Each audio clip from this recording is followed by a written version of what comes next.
Hey Team Dyess, my name is Shorten Butler. I'm located at building 4112 at your air terminal function building. Now, usually on the first 3 Thursdays of every month, we conduct a pallet build-up course.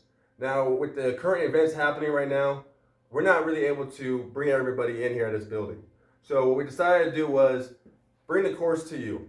So here I'm going to tell you guys about the 7 LRS cargo preparation pallet build-up increment monitor course. Now, a little bit of the overview of what I'll be talking about today is going to be safety, ORM, some supporting references, pallet build-up sequence, ISU 90s, vehicles and wheeled support equipment, documentation used during exercises and real-world missions, shoring, IDP overview, increment monitor duties, dimensions, capabilities, and limitations of cargo aircraft. And I know we won't be able to have any questions or comments because we're doing this upload, but if at any time you guys do have questions, whenever we open back up, we're always open Monday through Friday, 07:30 to 16:30. The first and most important thing we're going to talk about is safety. This includes all of your PPE, your personal protective equipment. This includes earplugs that are flame, foam, or rubber. It also includes reflective gear, gloves when touching cargo, steel-toe boots in case anything drops on your feet, and inclement weather gear. Next, we're going to talk about our risk management steps. The first step is to identify any hazards that we see. The next step will be assessing the risk. Then analyzing risk control measures, as well as making control decisions. Then we will implement risk controls and then supervise and review. Next, we're going to talk about supporting references. This is where we pull all the information out that we need to build this slideshow. We're using the AFI 24-203, preparation and movement of the Air Force cargo, AFMAN 24-204, preparing hazardous material for military air shipments, DOD 4500.9R, Part 3, mobility, AMCI 24-101.V11, Section C, cargo and mail, AMC Affiliation Workbook 36-101, Volume 2, AMC PM 24-2, Volume 1, Civil Reserve Air Fleet Load Planning Guide, as well as the Dyess Installation Deployment Plan and ICO's generated load plans. Now that we went over where to find this information that we're going to be talking about, let's go ahead and start talking about some of this stuff. The first thing we're going to talk about is a pallet build sequence. So we're going to have a palletization overview. Step 1 is to inspect the pallet/ISU prior to buildup. Step 2, selecting the cargo for the pallet. Step 3, pallet buildup. Step 4, inspecting the restraint. Step 5, restraining the cargo on the pallet, followed by step 6, prepare the pallet documentation. Some pallet characteristics. It's constructed of a balsa wood core with aluminum shell. Dimensions overall is 108 by 88. However, the usable dimensions is 104 by 84. The weight empty is 290 pounds. It has 22 D-rings located on the outer edge of the pallet, 6 on the long side and 5 on the short side. The gross weight of the pallet cannot exceed 10,355 pounds. And the PSI of the usable area is 250 PSI, cargo weight divided by area. Each of the D-rings can safely restrain up to 7,500 pounds. Now, after I go over all these slides, I will be going out to our back area and inspecting one of the pallets with you guys as well as building it. However, when you get yours, go ahead and take some of these notes down, because when we get our pallet, the first thing we're going to ask is a pallet skin free of damage, top and bottom, and free of bent lips on the pallet perimeter. So as you can see right here, this one is not sealed. So this is a damaged pallet. We cannot use this pallet to load cargo. Next, are tie-down rings serviceable? If the tie-down rings are not serviceable, it will not be able to hold the 7,500 pounds. Therefore, it is still not serviceable. Is the pallet level and not warped? So when we talk about warped pallet, it is very important that the pallet is not warped. If the pallet is warped, we will not be able to load it onto the aircraft because it will get stuck on the rails of the aircraft, therefore not allowing it to be pushed onto the aircraft. Is the pallet free of corrosion? Is the pallet clean and free of dirt? Is the pallet right side up? Is the pallet/ISU placed on 3-point dunnage? That is very important about the 3-point dunnage because it goes back to what we were talking about it being warped. If you only have 2 pieces of dunnage on the outsides of it and you have cargo onto the pallet, what's going to happen is over time it's going to warp the pallet because it's not having that middle support dunnage. Since we are on the topic of dunnage already, let's go ahead and dive into it a little bit more. Dunnage going overseas needs to be stamped pest-free. However, plastic and composite dunnage are exempt from the stamp. The stamps will look like this or this. So dunnage is used to prevent the pallets from warping. That's what we just talked about earlier. The dunnage size dimensions is going to be 4x4 by 88 inches long. So also the dunnage is provided by the users. We do not provide any dunnage. 3 pieces of dunnage must accompany each 463L pallet, protecting the pallet's surface. Sometimes large, heavy, and awkwardly shaped cargo can exceed the pallet PSI limitations, 250 pounds per square inch. To prevent this, we use shoring, preferably 3/4 inch plywood must be used to increase the cargo contact area and distribute the cargo weight. Shoring should be used for cargo with sharp edges to protect the pallet's surface from damage. Placing your cargo. Now when we talk about placing your cargo, we mean on the pallet. So we're going to use plywood to protect the pallet surface when loading cargo that will exceed the pallet PSI limitations, 250 pounds per square inch, or cargo with sharp edges that we just talked about in the previous slide. What we're going to do is we're going to place the heavy items in the center of the pallet, small light items around the outside. Labels identifying any hazardous materials must be visible and accessible, and the reason for that is in case there's an emergency or something like that with a hazard, we can take that hazard off and jettison it if possible. To continue with the placing your cargo, when barrels, drums, or other unstable items are stacked more than one high, place plywood or other suitable material between each stack. Use material thick enough to prevent the cargo from shifting. Metal-to-metal contact is permissible. Now that we have our cargo on the pallet, let's go ahead and inspect some restraint. So we're going to spread the nets out on a dry, clean surface. We're then going to inspect for tears, frays exceeding 1/4 inch in length. This renders the net unserviceable. Inspect for missing or dysfunctional hooks, rings, and straps. Return any unserviceable nets to the 3/17 air wing or the 7th bond wing pallet and net monitor. Additional tie down. CGU 1B or cargo strap is rated at 5,000 pounds and is commonly in place of a top net for medium tight pallets or belly bands.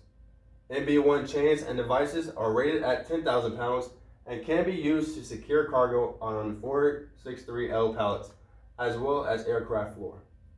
MB2 chains and devices are rated at 25,000 pounds and are primarily used to secure heavy equipment on the aircraft. And so this one right here is our strap.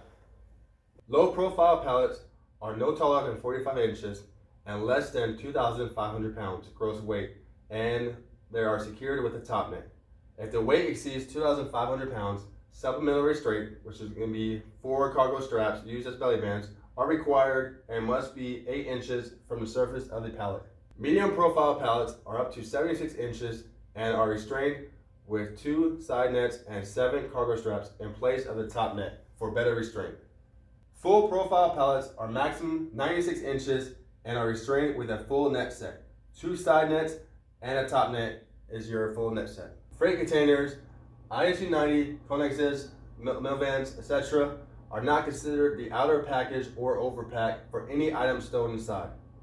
Items within freight containers must be packaged as prescribed in the DoD 4500.9R, Appendix O, and AFI 24-203. Since air movement subjects cargo to rapid acceleration and deceleration, the contents of the freight containers must be adequately secured, restrained to prevent damage or breakage from shifting. Consider both horizontal and vertical movement when securing or restraining the contents. So what that is pretty much saying is, you have your ISU 90, and just because you have a hazard on there, you can't just use that hazard inside the ISU 90 by itself and consider it outer package by the ISU 90. You have to still package it, like I said, under the DoD 4500.9 or Appendix O and AFI 24-203. Now when we open up the ISU 90, If there is just some cargo still around and it's not secured with like some bubble wrap or some foam or etc., that is not going to be adequate. You still have to secure that cargo, because what can happen is when it's taking off or landing, that cargo can shift and cause damage to the doors. And the ISU 90 doors are not rated for anything. Freight containers must be marked and labeled according to AFB 24-204, Attachment 14 and Attachment 15 for all hazardous material they contain. Do not ship hazardous material in freight containers that are not easily accessible to the inspectors and aircrew. The aircrew must have visual and physical access to all hazardous materials to mitigate any hazard possessed by an in-flight incident. Keys or combos must be provided for any containers or sub-containers with locks. All cargo will be inspected for safety of flight and any undeclared/unidentified hazmat. This will include a 100% inspection of all contents of containers/ISUs to ensure all cargo is properly secured and any undeclared hazmat are properly identified, manifested, prepared, packaged, marked, labeled, and certified by IAW AFB 24-204 IP. With our pallet portion knocked out the way, let's go ahead and start talking about vehicles and wheel support equipment. Inspection of vehicles and support equipment include the following: general cleanliness of all the items around, battery cable posts protected from short circuits by taping over the terminals with duct tape. Leaks: a leak is constituted as 5 drops or more per minute. There is 0 tolerance on any fuel or brake leaks. Tire pressure must be plus or minus 5 pounds and valve caps are required on all items. Airlift certification letter if needed. Keys/combos must be provided for anything with locks. Vehicle fuel limitations. Self-propelled items may contain up to half a tank of fuel, up to 3/4 tank of fuel if moving Chapter 3 authorization. Note: equipment with inoperable fuel gauges will be drained in the presence of an inspector and refilled with the minimum amount required for airlift. Non-self-propelled items must be drained to the greatest extent possible, up to 500 milliliters, up to half a tank of fuel if moving with Chapter 3 authorization. Same thing, equipment with inoperable fuel gauges will be drained in the presence of an inspector and refilled with the minimum amount required for airlift. Vehicles and wheel support equipment, how we weigh and mark it. The proper weighing and marking of cargo is one of the most important tasks when preparing for airlift. Marking is required on all vehicles and wheel support equipment. Here are some of the abbreviations that we use. FAW is the front axle weight. RAW is the rear axle weight.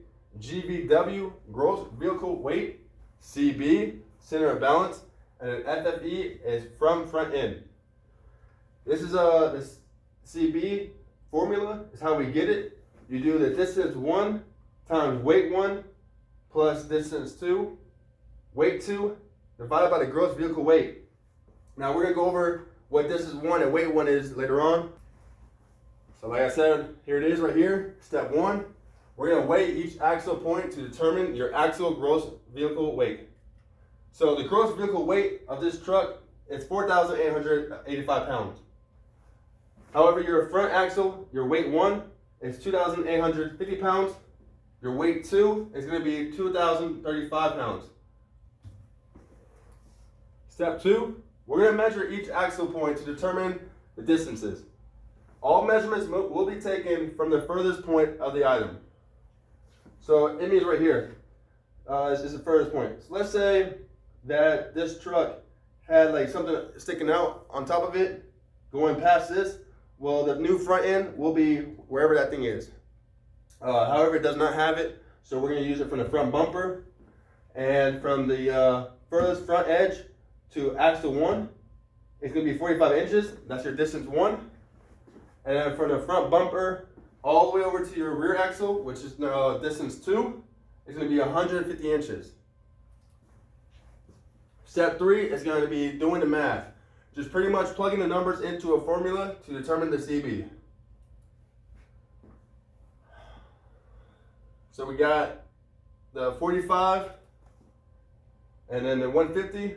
Then we can go ahead and put the 2,850 and 2,035. and we'll divide that by 4,885, giving us a CB of 89. As you see, we're going to do normal rounding. It was 88.7, but we're going to round it up to 89. Step 4 is marking the equipment. So we're going to use some of those abbreviations that we just learned in the previous slides and apply it to our truck now. So all measurements will be taken from the furthest front point of the item. If you do it right, pretty much the only one you really got to add is the gross vehicle weight and the CB. So we're going to go ahead and tape it about 89. Again, we're using our front bumper. We're going to go all the way back 89 inches, and that's going to be your CB. Pretty much, this is saying that if I was to pick this truck up right here, I can balance it evenly, and it won't like tip over to either side because that is the CB, that's the center of balance of it. Weighing and marking of multi-axles. It will not matter if you have a conventional item or multi-axle items. The formula for center of balance works the same way. So it just works like we were saying earlier, your weight 1, your weight 2, and then now that we have 3 axles, it's going to be weight 3. Same with the distances. It's going to be distance 1, distance 2, and distance 3.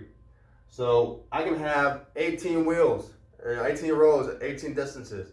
All of it will be the same. Just do your formula, plug in the numbers, do the math, and the CB right down the middle. Again, I should be able to pick up this truck right here and balance it. Palletizing vehicles and wheel support equipment. Same thing as how we had the cargo going. We're going to be first inspecting the pallet, then inspecting the tie down equipment for damage. The deploying unit provides tie down. Then we're going to compute the tie down requirements and attach in pairs. So vehicle weight times 3 equals 4 restraint required. Vehicle weight times 2 equals vertical restraint required. And then vehicle weight times 1.5 equals your lateral aft restraint required. Do not mix chains and straps to provide restraint. If you're going to start with chains, you got to use chains all the way around. If you're going to use straps, you got to only use straps. Each of the D-rings can safely restrain up to 7,500 pounds in any direction. Now that we got our pallets built up and we got our vehicles ready to go, let's go ahead and start preparing some of this pallet documentation. So this is going to be a deploying marshalling placard. We have our TCN, the transportation control number. Then we have where it's from, the date shipped, the piece number, total pieces, the weight, the cube, what chalk it's on, and the unit UTC, which we'll talk about later on, and your unit line number. Long mod placards are used to identify an increment. 2 placards are required for pallets, 1 on long side and 1 on the short side of the pallet. 1 placard required for rolling stock.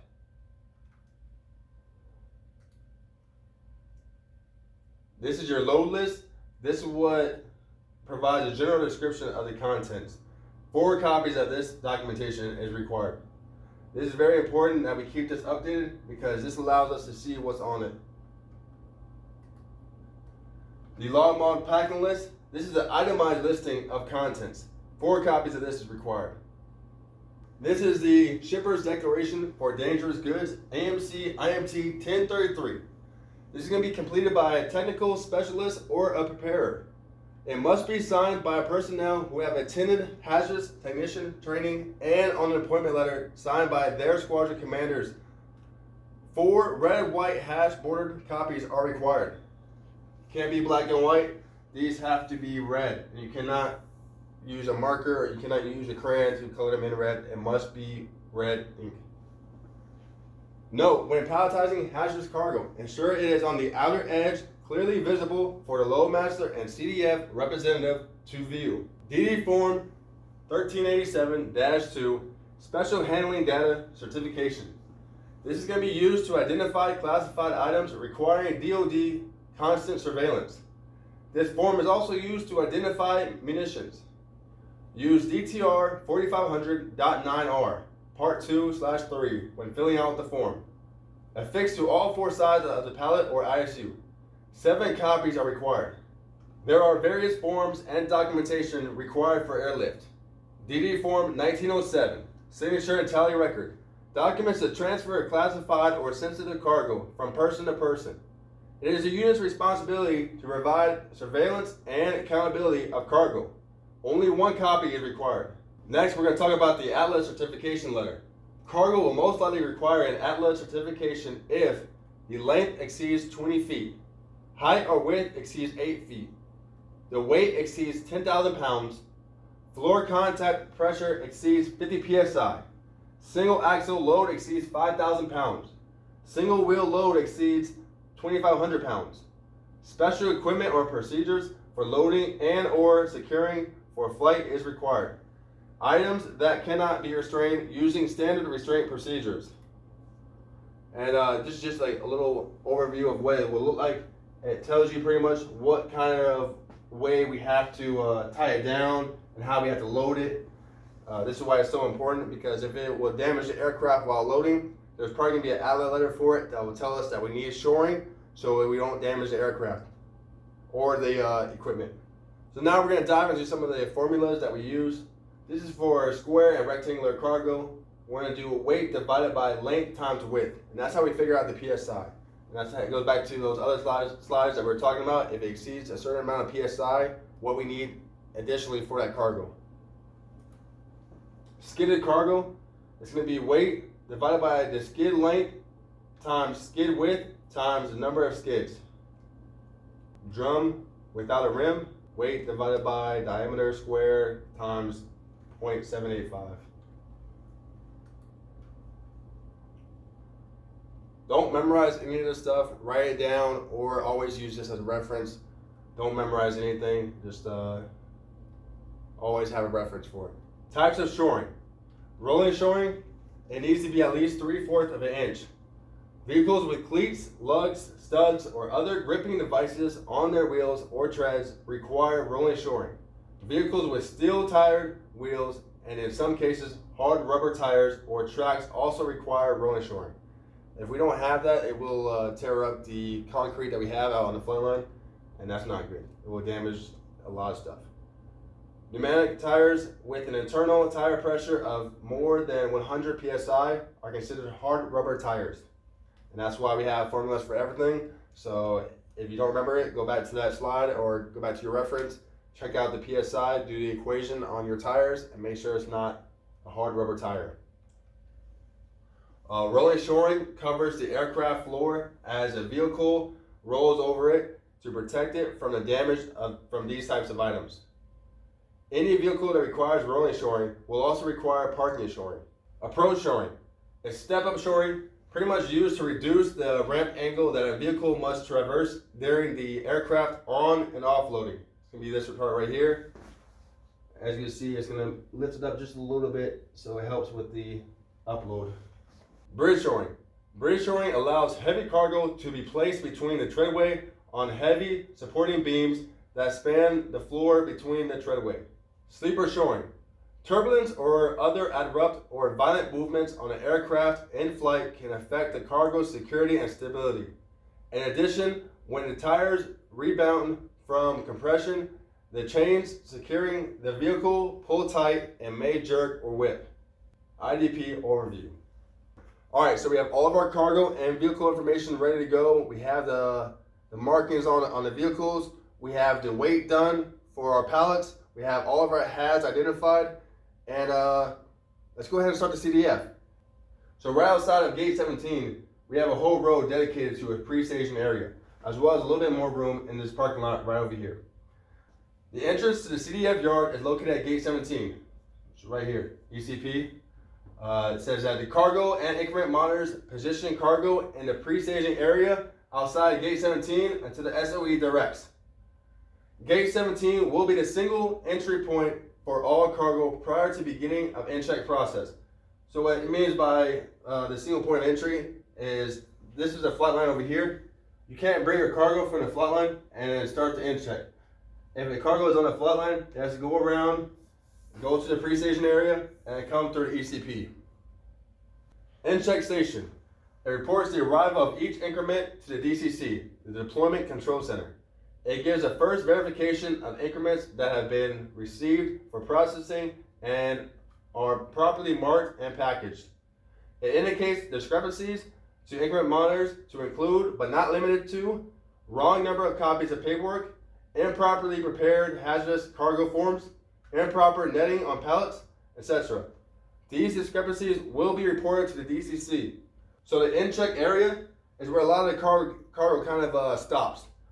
Reason being for it being stopped is, like I was just saying, the paperwork and stuff like that. If your paperwork is wrong, it's not going to make it past InCheck. InCheck will be on top of that to make sure that all your paperwork is corrected. Now, this is why it's so important that you update log mod with the proper weight of each increment that you're bringing to the InCheck. If it is frustrated, as in, so the InCheck frustrated area is where it will go if there's something wrong with your paperwork or it's not secured, and that's where it will stay until it's fixed. Once it's fixed, it will come back to the InCheck, and then it will get corrected, and if it's not corrected, it goes back to the frustrated area. So frustrated cargo is cargo that failed the CDF inspection at the InCheck area, joint inspection, or any place after arriving to the CDF and prior to loading the aircraft. Frustrated cargo will be set aside in a frustrated cargo area within the CDF until the owning unit corrects the discrepancy. CDF will notify the DCC immediately of all frustrated cargo so proper actions can be taken to resolve problems. Cargo frustration times are tracked to ensure issues are corrected as quickly as possible. The Joint Inspection /JI. They inspect equipment / cargo with the owning increment monitor. They will ensure all documentation is correct, adequate, posted, protected, and processed properly, and that equipment / material is properly configured for transport. Ensure JI begins only after airflow has been allocated for the mission, completed no later than 6 hours prior to mission departure. Allow JI to begin on a given chalk prior to full completion of a previous chalk, as long as full increments are accounted for. Joint inspection is the final airworthiness inspection between the owning unit / increment monitor and the joint inspector before the load is accepted for airlift. The JI is accomplished IAW DTR 4500.9R Part 3. If an item is found to not be properly prepared or documentation is incorrect after InCheck, it will be placed in a frustration cargo area. The CDF OIC / NCOIC and unit representative will be notified immediately so that corrective actions can be taken. Ensure keys and combinations accompany cargo to InCheck. Lack of keys or combinations will cause cargo to be frustrated. And this is why it's so important that the increment monitors stay with their cargo at all times. The JI can not start until all the cargo from that chalk is there, and the increment monitors are kind of still a part of their cargo. So just because the cargo is there, if there's no increment monitor, the cargo is not there. It's not ready yet. All cargo will be inspected for safety of flight and any undeclared / unidentified HAZ.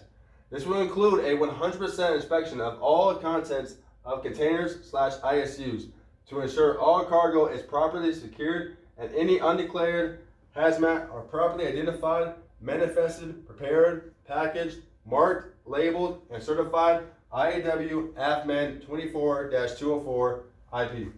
Increment monitors. This is very important. This is where everything comes into action. Who are they? You. Who appoints them? Squadron commanders. Why are they necessary?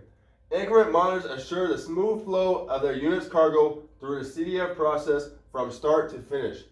If at any time an increment monitor is being processed through the CDF and the increment monitor is not present, it will be immediately frustrated. This is very important. This is why you want to bring at least about 2-3 people for your increment monitor. That way, one person is always with the cargo, making sure it's always good to go, and then you have a runner that's going back and forth, getting the updated paperwork, if there even is any updates to the paperwork. Increment monitor duties. Be present at the InCheck station at marshal start time, in accordance with the DSO with your equipment / cargo. Correct discrepancies with cargo tie-down documentation. Ensure a quick fix team is available to help correct any discrepancies. Be present with your equipment / cargo in the JI yard until all of your increments JIs are complete. And again, if at any time an increment is being processed through the CDF and an increment monitor is not present, it will be immediately frustrated. Dimensions, capabilities, and limitations of cargo aircraft. I'm gonna give you just a little bit of a quick overview. This pretty much has to do with us doing the load plan, stuff like that. However, where does it come into effect with you is making sure that the weights are all right in the log mod, because this is where we pull all the information from to make sure that we can get the airflow going. Different types of aircraft have different height and weight restrictions.